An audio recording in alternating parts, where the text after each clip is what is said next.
ว่าฟ้าดินที่เราพบเจอได้ไม่ยอมจับมือคู่กันฟ้าดินจงแกล้งเธอรู้หรือเปล่า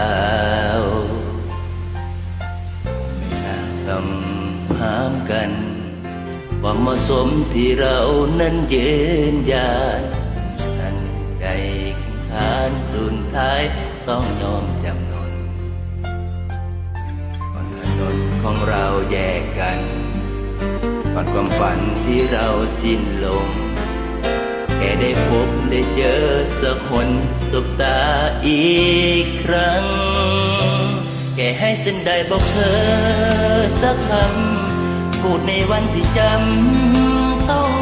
จากหากรู้ว่ารักเธอมากและจะรักตลอดไปเกิดชาตินี้แค่ได้พบเจอเกิดชาติหน้าคอยฝันกันใหม่วันนี้ใจสลายยอมจำนนให้ฟ้าดินแยกเราไกลกัน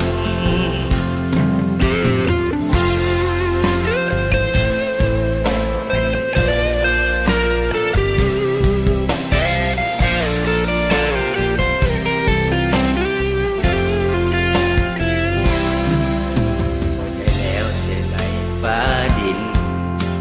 ได้เห็นว่าคนต้อยต่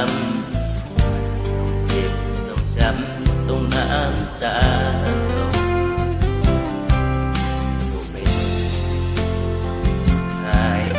ทำให้ต้องให้เราสองคนยอมจำนนให้แล้วหวังว่า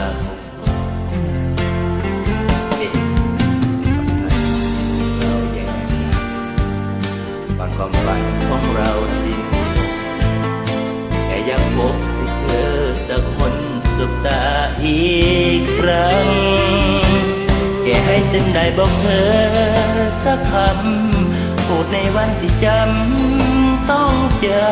กอยากให้รู้ว่ารักเธอมากและจะรักตลอดไปเกิดชาตินี้แค่ได้พบเจอเกิดชาติหน้าคอยฝันกันใหม่วันนี้ใจสลายยอมจำนนให้ฟ้าดินแยกเราไกลกัน